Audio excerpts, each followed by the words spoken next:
what do you think we might see? And we were talking about this with one of our guests, that there is, in addition to the fact that perhaps it's not the Iran or maybe the resistance factions that are going to be pushing people or organizing any sort of maybe action taken across the world, but there are some people who consider this a personal attack against them and their dignity, against their leader, and that they would take things maybe take matters on their own hands and maybe conduct certain retaliatory operations or action that could be seen across the globe. And we're not just talking about the Arab and Islamic world, or where there are Israelis and U.S. interests. Well, we already started seeing it on the ground. Earlier today, we saw protesters in Pakistan attacking the U.S. consulates, and the U.S. Marines actually opened fire at them, and they killed 9 of them. This is the initial count. Uh-huh. And you have to understand that Pakistan, and I'm sorry that I have to speak in a sectarian manner, but Pakistan has the second largest Shia community in the world after Iran. So at the end of the day, when they were angry about what happened to their spiritual, religious, and political leader at one point in time, they actually went over to protest in front of the consulate. They were attacking the consulate at one point in time, but the U.S. soldiers, U.S. Marines, opened live bullets at them, live fire, and they killed 9 of them on the spot. We don't know how many basically have died because of their injuries afterwards. And that tells you a lot, that the American presence in Pakistan and elsewhere, using live bullets against citizens of a country that is hosting them, that tells you that they are a force of occupation. They're not there as a friendly presence.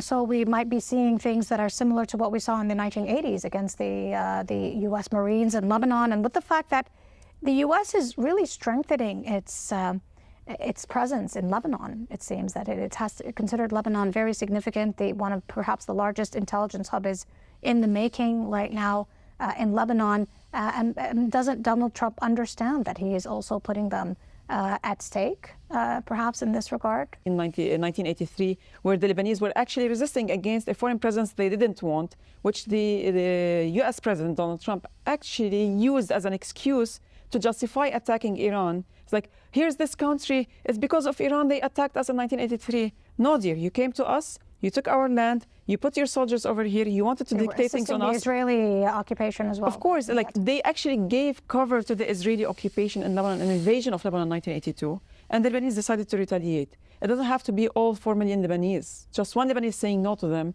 that's enough justification under international law for that Lebanese to hold arms and fight that occupation.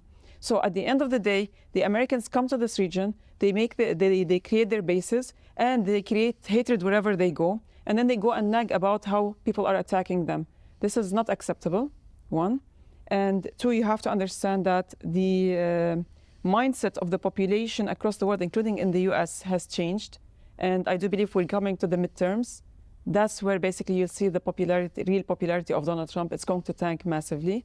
People are already going to the streets in the US and asking him to bring back their boys home because they don't want their people to die over here.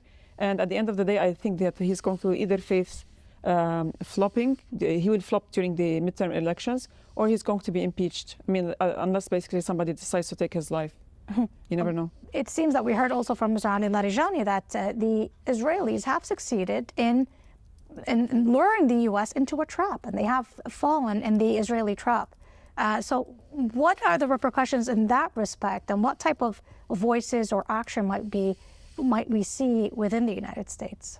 Within the United States, it's going to be devastating going forward, but for the short, medium term, people tend to forget and remember that the American population, unfortunately, are governed by what you call the entertainment industry. That's the Roman circus for them. So Vietnam, they basically went up beyond against their government, but the government continued with that war. Even after basically the media fizzled away and everything, people's attention was diverted to the Super Bowl, to the new scandals when it comes to what you call famous people getting married or getting divorced or whatever it is. Celebrity. But the Vietnam War actually moved on for a long time before they actually stopped it. But nobody spoke about it in the media, so it didn't exist. It's just like today, war continues to rage in certain parts in Libya. These ladies are cooking. They are cooking. Same thing is going to happen over here over the long term. But in the US, short to medium term is what we need to cap on so that the population will continue to try to topple the Trump regime and the United States of Israel regime in the USA at the end of the day. So we have to remind them going forward until the midterms so we'll be able to have that impact. Otherwise, basically, we lose the chance. And I'm speaking with all the, what you call objectivity when it comes to this matter. The only way that you can create change is to cap on what's happening now before the elections happen. You mentioned yesterday the Epstein files. You called it the Epstein war.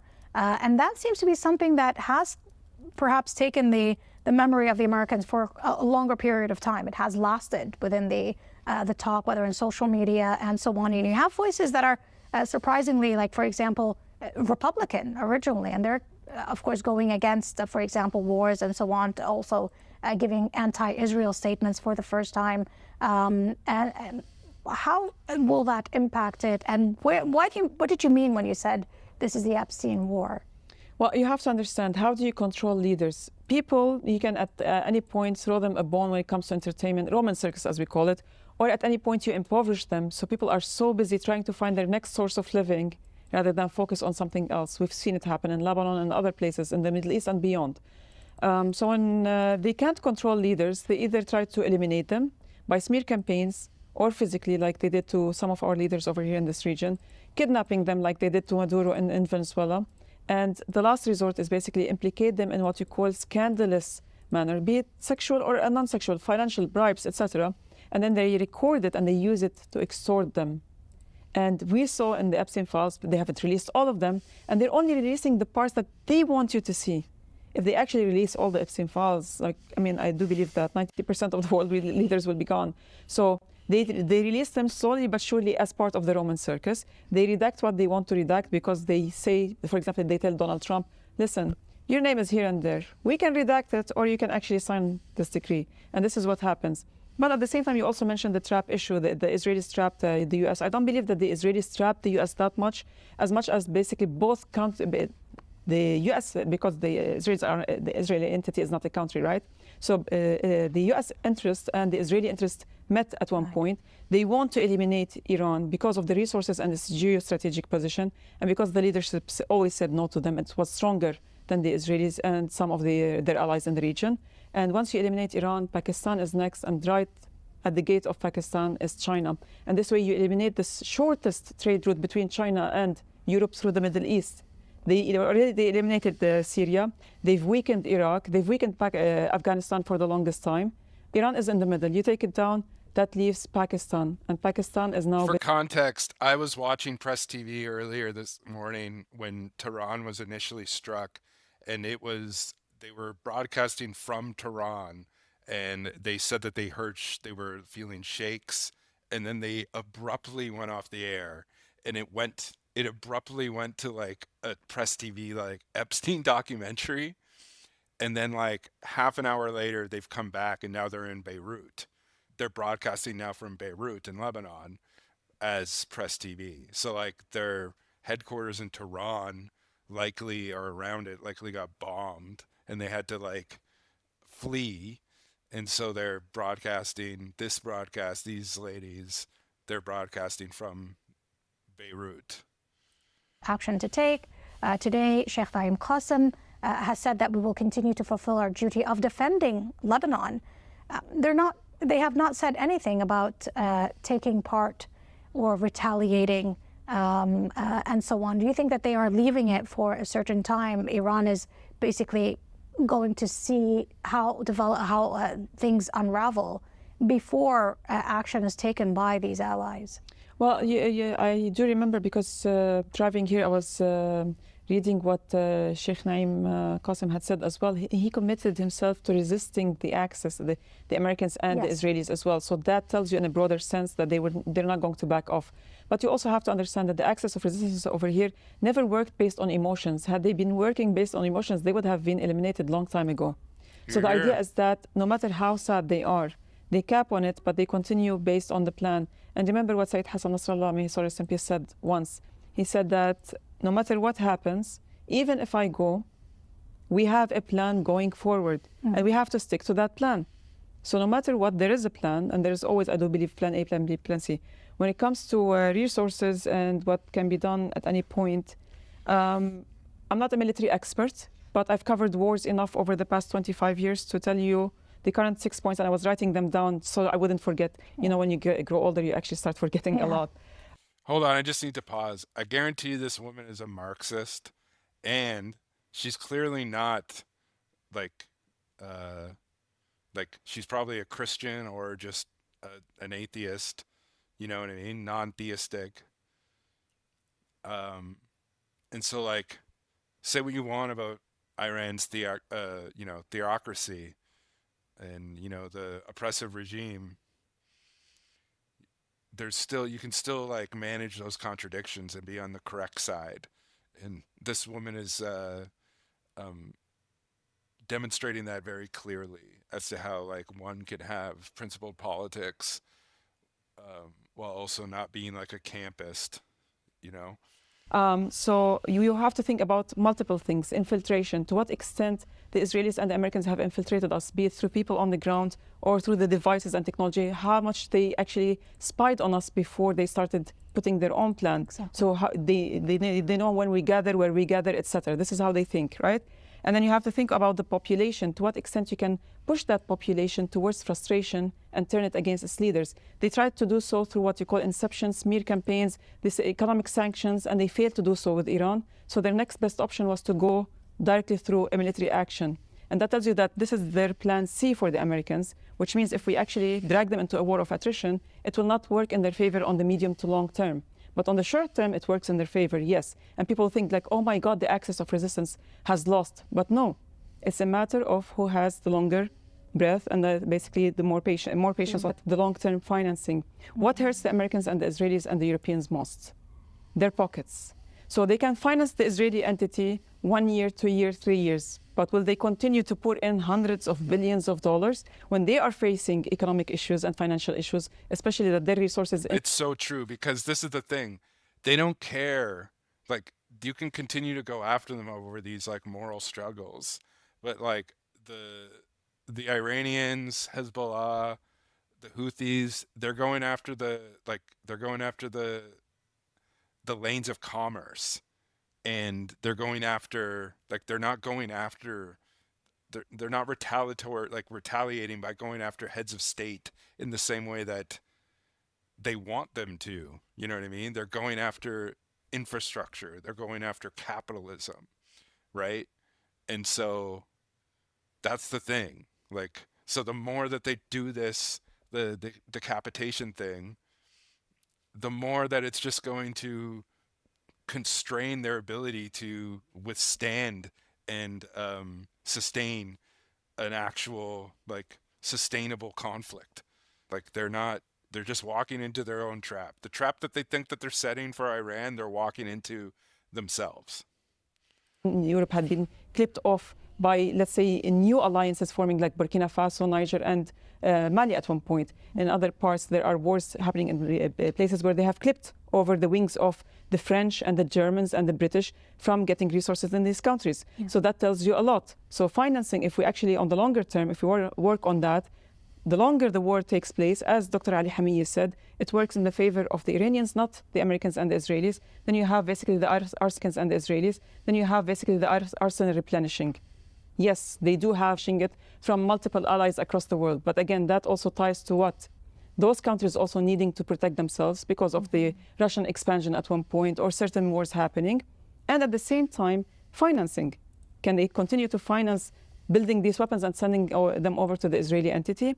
It takes resources and takes time, and it takes basically what you call money, and they don't have that leisure on the medium to longer term. And the final one is basically the access support on either side. So at the end of the day, you have Iran and its supporters in this region. We're talking about the Yemenis, the Lebanese, even the Palestinians, the Iraqis, you name it. The resistance factions. Exactly. These are not countries. We're talking about factions. Had it been countries, yes, I would have been saying more than one country was part of the axis of resistance. But unfortunately, no. It's only one Islamic country out of 57. Exactly. Before we used to call it Syria and Iran, but the Assad regime is now down. So it's only one country from the Islamic states, 57 Islamic states, and the factions within certain countries, right? So, but those people don't back off, and they are the natives of this land, and they know their land very well, and they have endured over thousands of years when you have multiple occupations coming and leaving, right? Whereas when it comes to the rest of the axis of Epstein, I call it the Epstein axis, You have the ones who would throw in money so they wouldn't have any problem, and they will sit on the side because they think somebody else is going to defend them. And we saw basically with all the military bases over here, the US military bases, they were not set to protect the countries of this region. They were set to protect the Israelis and the American best interests. So at the end of the day, I do believe on the longer run, the Epstein axis will be falling apart while the axis of resistance will persist. Basically, is that an issue related to the culture or the ideology? I mean, although what we're looking at is a war of ideologies. I mean, you have the Israelis, it is an ideological issue. And even for some Americans, the Zionist Americans, they talk about defending Israel's right to exist. Now we heard from the U.S. ambassador in Israel, Huckabee, saying that it is not just a right to exist, it is right to expand as well and to take swaths of territory from all of the region. And so that ideological peak or this conflict, do you believe that the resistance has the upper hand when it comes to that ideology and it is more enduring than the other ideology, which is basing its maybe strategy and its policies on the killing and destruction and massacres and so on?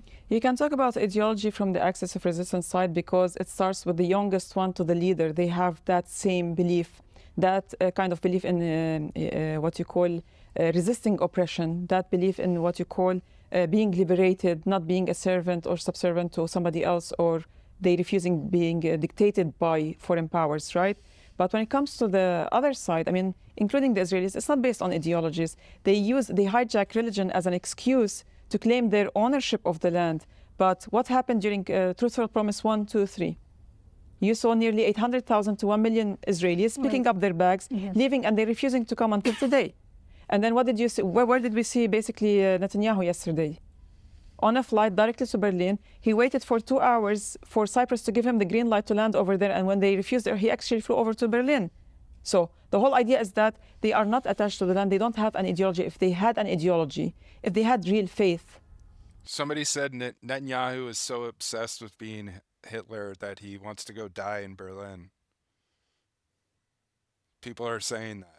If in a certain religious idea, no, they are paid to stay there.